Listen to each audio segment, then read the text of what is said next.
Emery Live.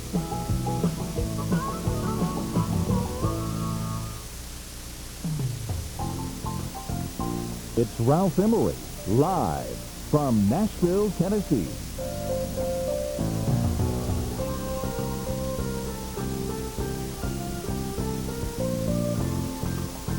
And now, ladies and gentlemen, Ralph Emery. Well, hi, everybody. Welcome back to our show. This week, we welcome the Bellamy brothers, Howard and David, from Darby, Florida. People all over the world have heard their music. They are truly an international act because of the worldwide success of a song called Let Your Love Flow and the records that followed. In Germany alone, it was #1 for over 2 months. And they're also real cowboys who raise cattle on their ranch in Florida, and that works for us here at RFD. Now I want to welcome Howard over here and David over here. I haven't had a chance to work with you guys in a long time. It has been a while. Been a while, Ralph. How are you? Nice to see you. Good to see you again. You're still road dogging, aren't you? Oh, yeah. Still Out good. there. How many days do you play a year? Couple hundred. Yeah, we have played up to 200. You know, I guess we'll average 160, 175 a year. I first heard of you guys, I guess, through Jim Tackett. Right. When you wrote Spiders and Snakes, didn't Right. you? Mm-hmm. Is there a story about that song? Yeah, actually, there is that story. There's always a story. That song was actually, I think Howard actually inspired that song because we had kind of an old converted hay barn that we used to kind of play music in and kind of slip away when we didn't want our parents to know what we were doing. And we were sleeping out there one night because we'd been out on the town a little bit, and Howard come in, you know, a little bit cockeyed, and he got in his sleeping bag. We had some sleeping bags on the hay there, and he got his sleeping bag, and there was a chicken snake inside of it. And when did you discover that the snake was in there, Howard? Well, I had been in there about 5 minutes. I felt something squirming, and I came out and made a new door in that barn. And you got a song idea from that. Well, that old hay barn we used to have there, you know, was kind of it was an old house really that had our dad stored hay in, and kind of became a barn, and it had spiders in it, had snakes in it, had all this, you know. So it just kind of derived from that, you know. You ever hear Conway and Loretta do that? Yeah. You know, right in the middle of the song, Loretta says, "This is the craziest song I've ever heard." And it's on the record. Yeah, I have that on my iPod, their version. I love that version. What I've always wondered is, why did you give the song to Jim? Why didn't you record the song? Well, Jim had just had a regional hit called Swamp Witch that was kind of just known around the southeast a little bit. You know, stations had been playing it, and I was working with a producer that was producing his records, and actually it had been sitting there on his desk, and I think it had already been turned down. And Jim came in one day and just saw the title on the box, and he goes, "What is that song?" You know, we took the reel out and played it, and he liked the hook and everything. And a couple of days later, we were actually on the phone, kind of rewriting it for his style. You know, 'cause that's just at that time I was real happy anybody recorded it because we were. Did you have a label deal at that time? No, we didn't have Okay. All right. we didn't know what a label was at that time. Well, I read where your first paying job came in 1969 when you performed at a Polish wedding. You made $20. Is that right? That's close. That is close, yeah. And you made your singing debut in 1968, I guess with Homer, your daddy. Yeah. At the Rattlesnake Roundup in San Antonio, Florida. Right. You know, Matt Stuckey is from, he's from a place in Texas. Well, I'm not going to get into the Matt Stuckey story. Anyway, what I want to know is, what is a rattlesnake roundup? Well, you know, we have a lot of creatures in Florida. Chicken snakes, we sleep with them occasionally. And a lot of rattlers, a lot of moccasins, a lot of gators, a lot of everything down there. So this old festival still exists. And annually they will, the locals will go up and round up or go out and look for rattlers. And You mean they do this on purpose? yes, and they milk them for their venom to make anti-venom. So there's a reason for it, Then I've heard people say that then they fry them. Well, they do serve that. them. They do some of them, yeah. They serve up rattlesnake. Most of them, though, I think they take them to the Serpentarium or something down there. But they use them for anti-venom to make if people get snake bites. And at that time, whoever got the biggest snake got a pair of snake boots for a prize. No kidding. Yes. That was giving him a They car. needed them. Oh, that I don't know. I don't like. Yeah, I never went up the roundup. I was going to ask you if you No. ever participated in a rattlesnake roundup. I've stepped on one before, but We played not on music purpose. at a lot of them, but we played at several of them, and we actually did a jam called the Snake Rattle and Roll Jam for 10 years. That was on the same day as the rattlesnake roundup. That was for charity, though.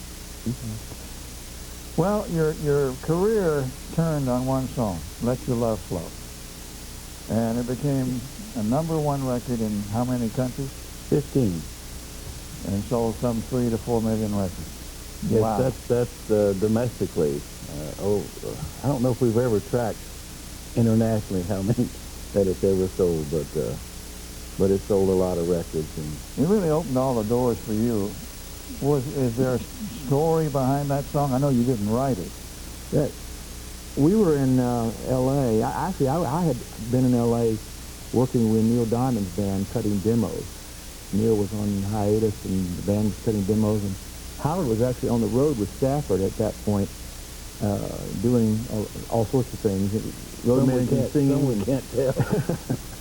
But we had been doing demos and working on a record deal and stuff, and their drummer, Dennis St. John, Neil's drummer, he came to me after a session one day and said, a song Larry Irodi wrote a song you guys should listen to, it's really good. And he said, I took it over to the producer a while back, and he said, I don't think they took it out of the stack of tapes, So he gave me a copy of it, and when Howard came in, I played it for him. He was like, man, that's a great song, So we talked him into cutting it. So you had a label by this time. We did. We had a label deal with Warner Brothers through Warner Curve at that point. Was this your Warner Brothers debut? Yes, yes. Well, we're going to go back for those of you who might have forgotten. Here's a little bit of Let Your Love Flow. We're going to the drive-in. Wait.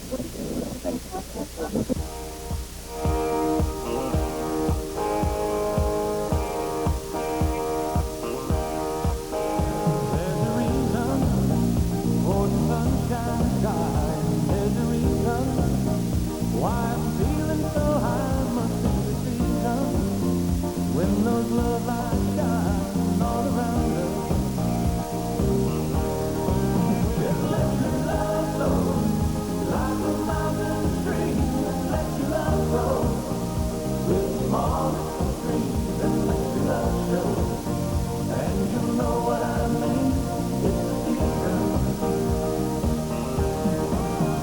Let your love fly like a bird on the wing. Let your love fly. Do all living things and get your love shine. And you know what I mean. That's the reason. That was a hit in Europe before it was a hit here, wasn't it? That's right. I think Holland was the first country that it was hit in. Did it all break out about the same time everywhere? Yeah, pretty much. Yeah. One followed the other. It was a big pop hit. I think it was a pop hit before it was a country hit. Yes, it was. It was, But it really opened the door. I want to play the Bellamy boys did a medley. I have played you 1/3 of the medley. I'm going to play the rest of it in a moment. Let's talk about Redneck Girl and Reggae Cowboy. You wrote those songs, didn't you? Right. Stories again? Redneck Girl? Redneck Girl was one of those songs that, we had just been playing a lot of clubs in Texas, and just tons and tons of them, especially after Beautiful Body and Sugar Daddy and some of those songs. And you would see that type of character, you know, the girl with the name on the back of her belt, you know, and it was just the Redneck Girl was the title I come up with it for him, and then that's what it was about. Reggae Cowboy actually happened, didn't it? Yeah. On a street in New York? Yes. I never figured out who was it that leaped out at you. There was a guy.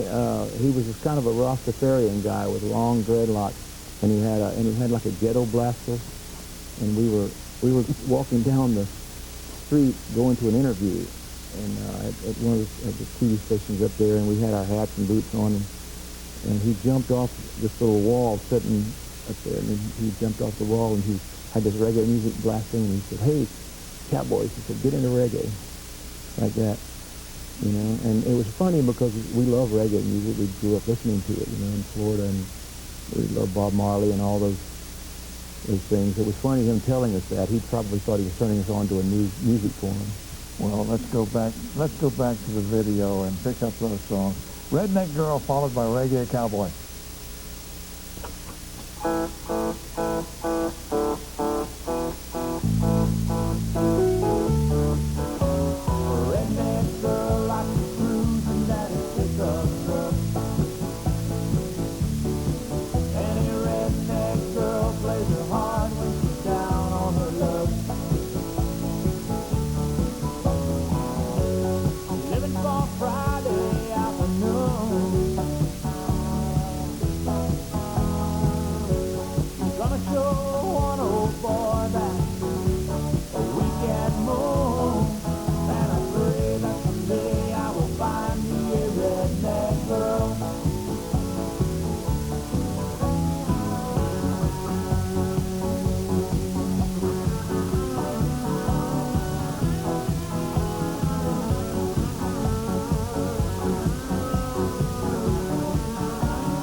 There goes the bus.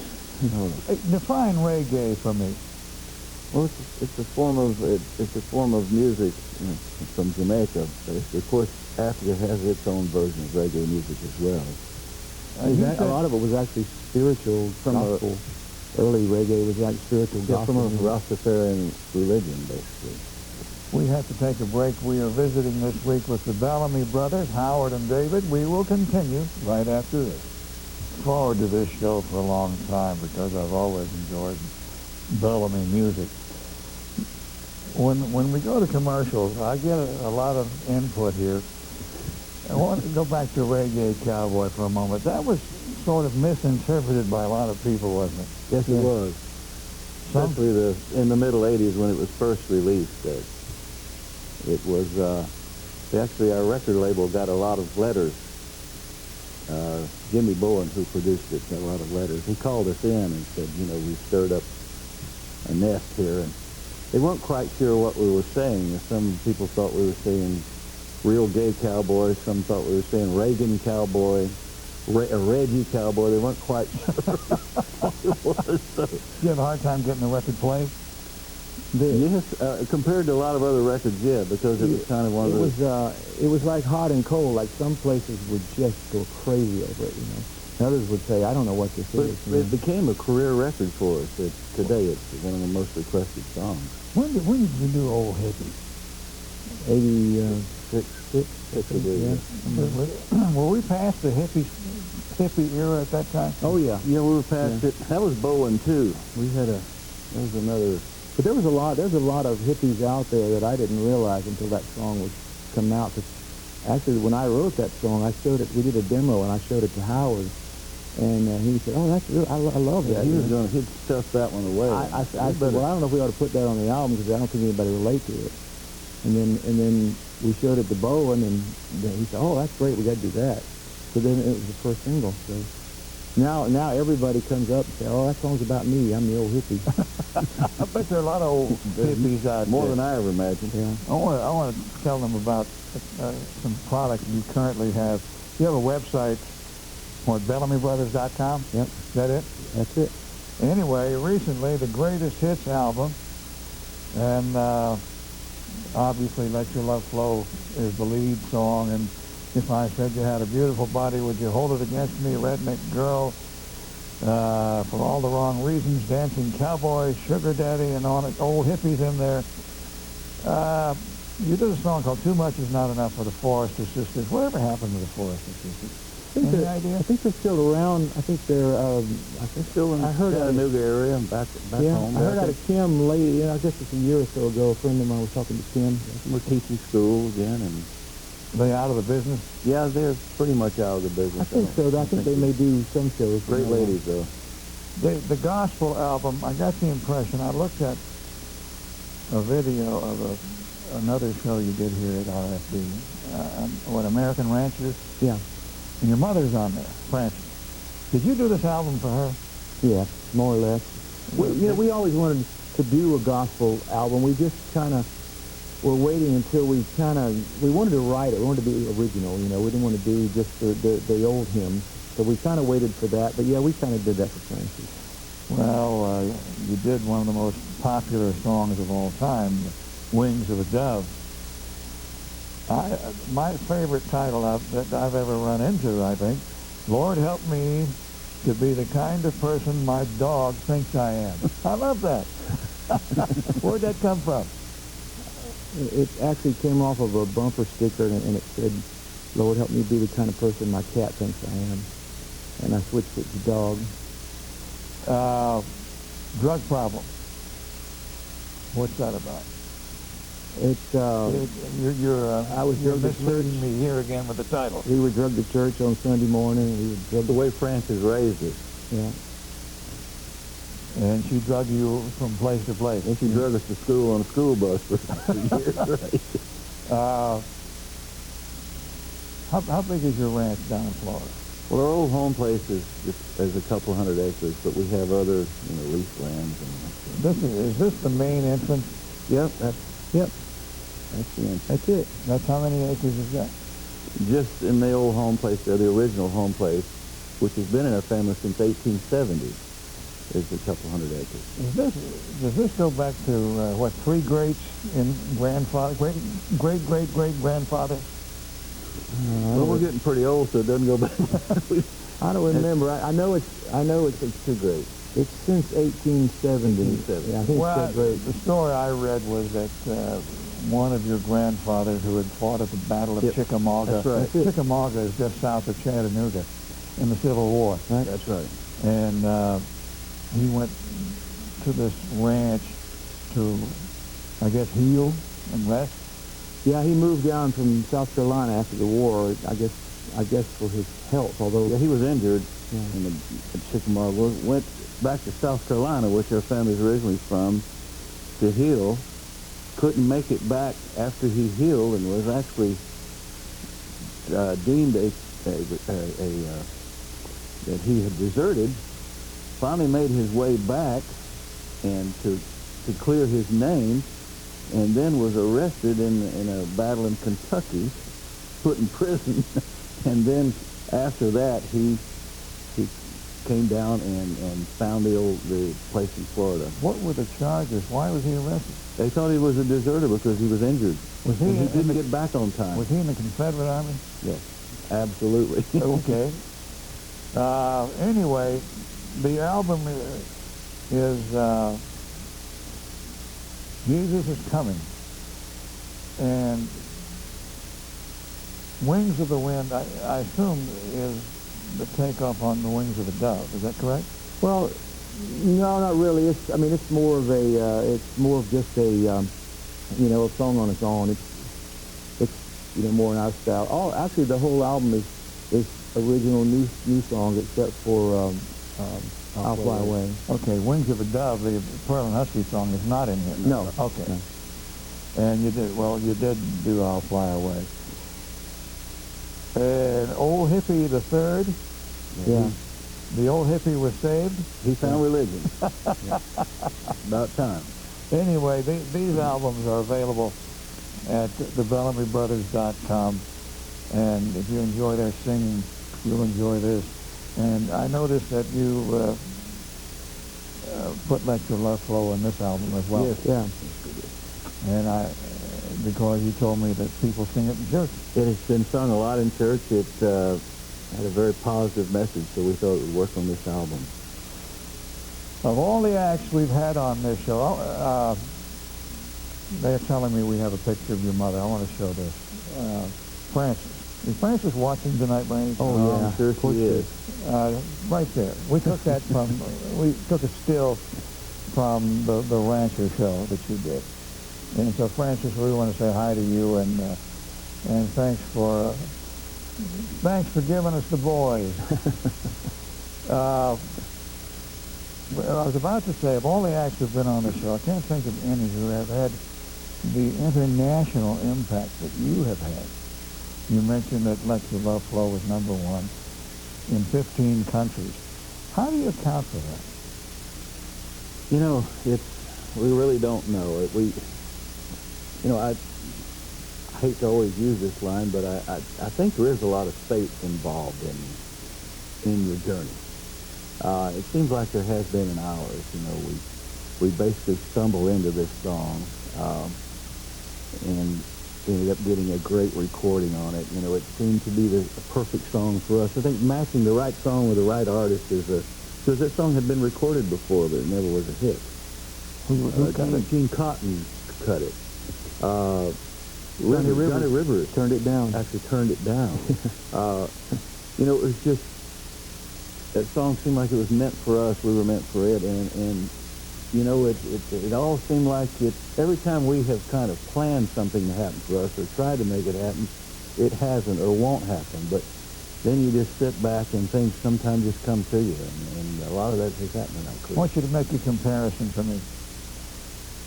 American country music fans, how do they compare to European country music fans? Well, there's a lot of similarities. It's basically the people who just enjoy country music and the whole thing. I think European country music fans are maybe different because they encompass the lifestyle and the Americana-ness of it. They'll show up wearing guns. I was going to ask you, I've heard this before, do they show up at your concerts in any place overseas dressed as cowboys? Yeah. Oh, yeah. Sure. Not all of them, but in some places all of them. Yeah, I've seen them wear guns and holsters for the show, and I've seen them. And a lot of those guys, they have like an old car day at this one Americana festival we do in England, and they've got some of the most beautiful American cars, like old Cadillacs and old Corvettes, and they just love the lifestyle. They're all real into cowboy culture, and so I think they. And what you hear about Europeans or foreigners not liking Americans, a lot of that's just made up. You know, Dave and I get to see a lot of this stuff. It's not hearsay with us. And we just played Interlaken, Switzerland, just about 3 weeks ago, which you said you have vacationed at. We had 10,000 people at our show, and never seen more energy for American music in our life. You know, a lot of that's just not true what you hear reported. You mean, are we talking about... I guess I'm talking about politics. Well, are we now, talking about the feeling that everybody hates Americans? Exactly, exactly. Yeah, it's really not. It's just not true. It's really not true. From our observation, anyway. in Europe and most of the rest of the countries, it's really kind of split down the middle like it is here. You know? It's split, exactly. I hear that most everybody wants to come to America. That's exactly right. They still do. Well, we're going to let the folks here in America talk to you by way of the telephone. Our number is 1-866-547-9696. The Bellamy brothers are our guests. We'll come back after this break with your emails and with the phones, and you can call and talk to the guys if you can get the time in Nashville with the Bellamy brothers. We're going to the phones now. And up first is James down in Georgia. Hello, James. Well, how you doing, Ralph? Great. How are you? Doing fine. Hey, we're really enjoying your show, and I tell you, we've seen those Bellamy brothers a bunch of times over the years, and really enjoy all their music. And the question... Go ahead, James. Yeah, the question I was going to ask them is, we've seen them in smaller venues, and we've seen them in pretty large venues. And do they like the small venues with a more intimate situation with the crowds, or do they like the larger venues? Okay, nobody's ever asked that. Well, you know, I think a big part of our survival, James, has been playing all sorts of venues.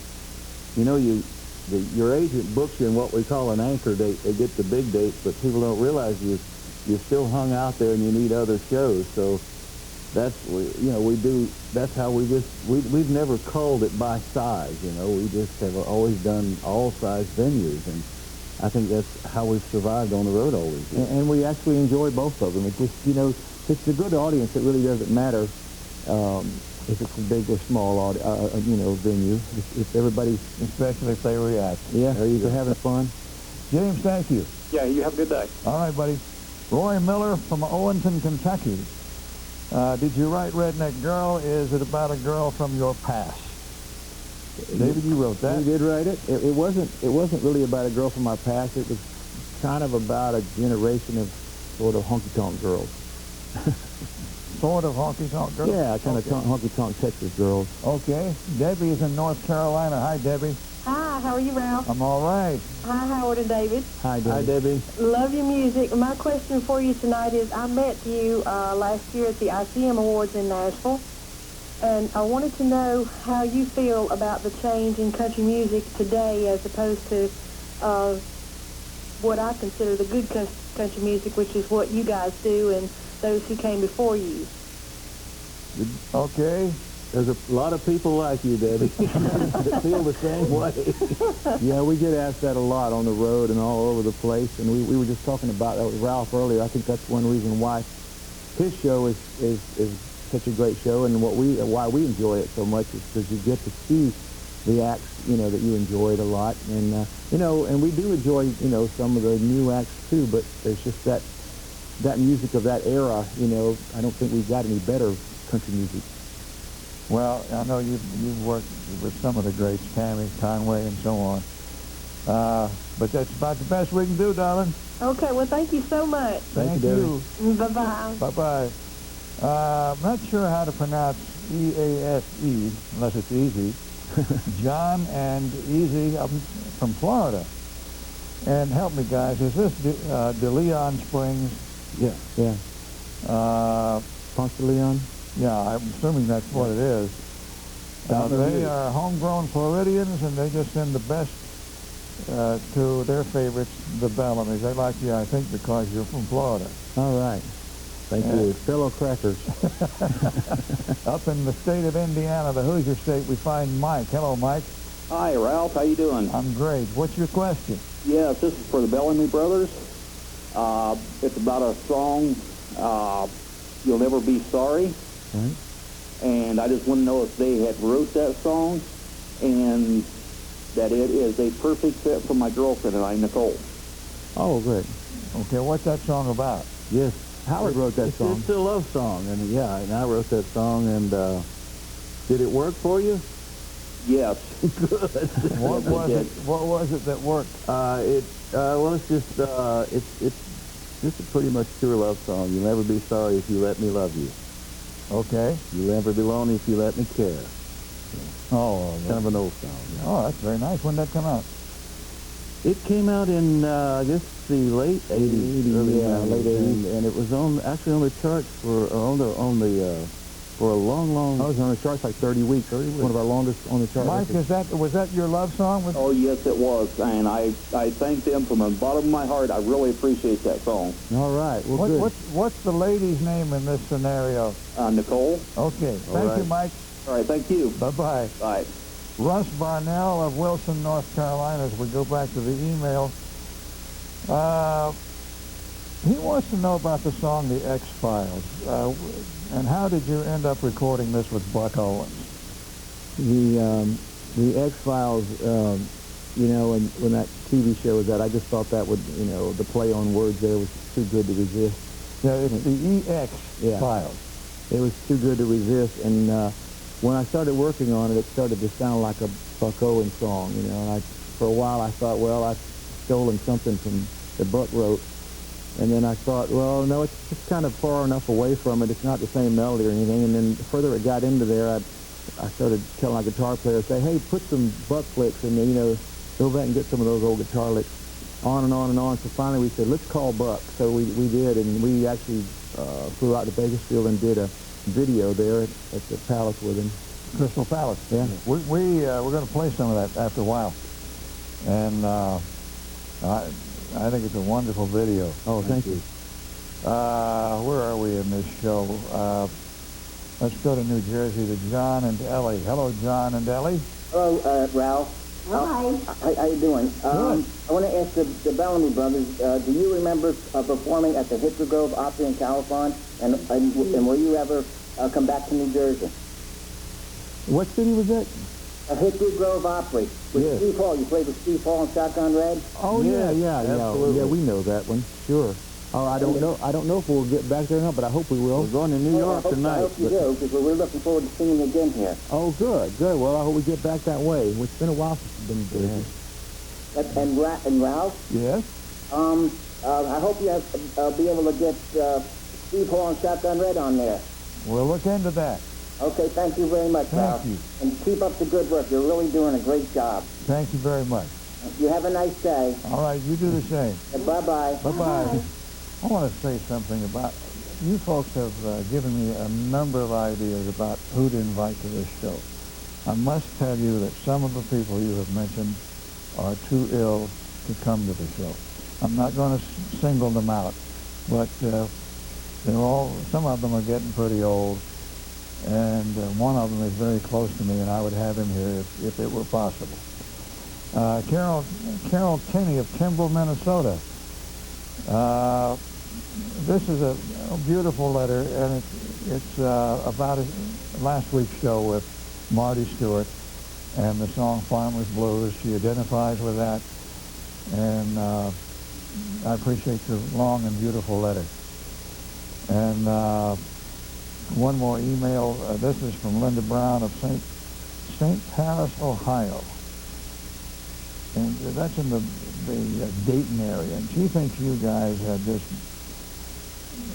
she's just really upset with the CMA and the ACM for not giving you more awards as duo of the year. She's upset about No, that. we like. I'm with her. Yeah, we agree with Linda. Linda Brown, she's a big fan, Thank you, Linda. and apparently you're going to always get her vote. Good, good. Back to the telephone, Thomas down in Florida. Where are you, Thomas? I'm down here on the Apalachicola River at Chattahoochee, Florida. All right. What's on your mind? I just wanted to tell the Bellamy how I've been enjoying their music for a lot of years. And I grew up down there in Sulphur Springs and Lutz. And do they know where that's at? Oh, yes. Our ranch is not far from there, so Yeah, I used to swim in Sulphur Springs. Used to go fishing up there off of Highway 54 at some little old creek all the time. I want to know, y'all ever go over to Webster? Oh, yeah. Webster Flea Market. Yeah, we sell our cattle at Webster. You do? Well, come over there sometime and buy some antique. What do you collect? Well, we don't have much time for collecting anything these days, but on Monday, sometimes when we're off in the winter, we do run over there and just look around and buy some fresh produce and stuff. Okay, well, I don't have any produce, but I got a lot of good collectibles, and I enjoy your music, so come and enjoy some of my antiques. All right, man. And I hope that I'd like to have that new CD that you just come out with, and I'll go down here and find me one somewhere. All right, man. Thank you. All right, y'all. Take care. See you now. All right. That's the last call, my friend. Thank you for calling, and I'm sorry if you didn't get into the show tonight.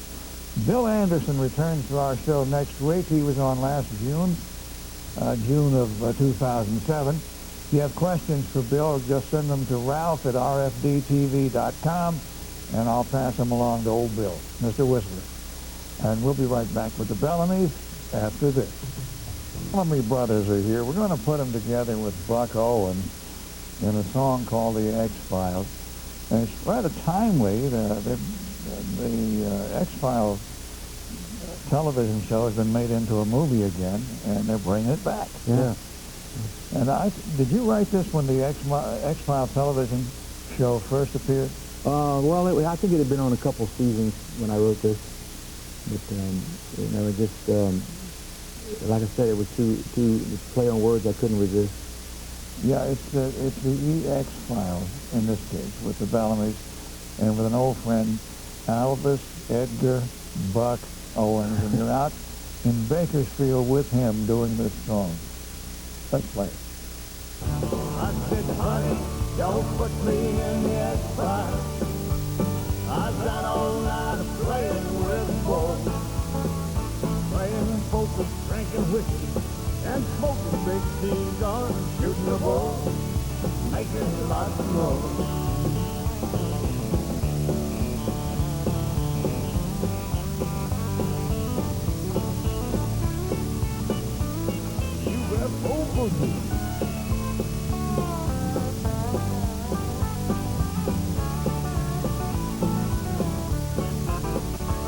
Last night I dreamed a flying saucer took me up in space, and them aliens partied more than the law allowed. This morning all my things were in the yard all over the place. Yeah, I woke up in the doghouse somehow. Darling, don't put me in the X-Files. I was out all night hanging with the boys, playing poker, drinking whiskey, yeah, smoking big cigars, shooting the bull, and making lots of noise. I said, darling, don't put me in the X-Files. I was out all night hanging with the boys, playing poker, drinking whiskey, and smoking big cigars, shooting the bull, and making lots of noise. Shooting the bull, and making lots of noise. Oh, it's prime time again, boy. Honey, you can ask Howard and David. You know they wouldn't lie to you.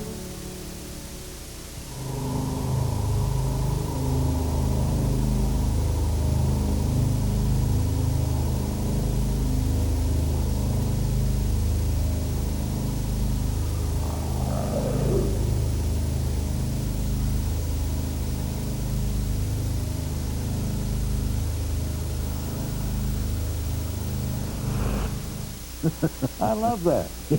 And when I first saw that, I was shocked. when you made the transition, the metamorphosis from the bad guy. And that guy really was in the X-Files. Yeah. How'd you get him? The producer of the video called us and said that he do, and I said, well, get him for sure, because it just gives it a little bit more oomph for the video. Well, it was a terrific video. Yeah, it's great. I could hear all those Buck Owens Telecaster licks in there. We put every Buck Owens lick we ever heard in that song. Little Don Rick harmony. Yes. I want to ask you about some of your adventures overseas that I read about. You're in New Zealand, and you're in a restaurant. What happened? We had to sing our way out. We had to sing our way out of the restaurant with a guitar with 2 strings on it. And for doing that, they gave us a gallon of salad dressing. What'd you sing? Beautiful Body. Beautiful Body.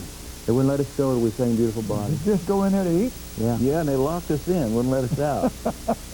And they served some kind of drink that you lit it, and it was so strong that it became a flame, and you blew it out and drank it. I remember after that I had to do that to sing with that guitar.